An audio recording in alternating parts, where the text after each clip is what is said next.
ব্ৰোকাৰ, brokerage অথবা brokerage farm এইবোৰ সংজ্ঞা বিষয়ে শিকোৱা হওক।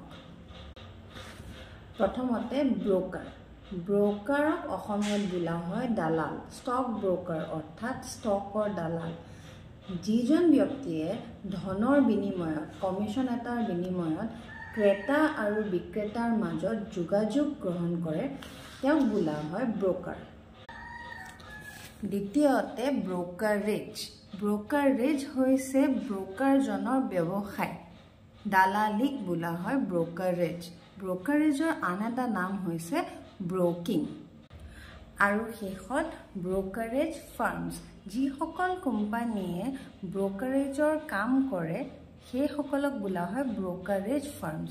যেনেকৈ জিৰোধা, এই কোম্পানীটোৰ নামটো অলপতে নিউজত আহিছিল, শুনিছেই চাগে, বা এঞ্জেল ওৱান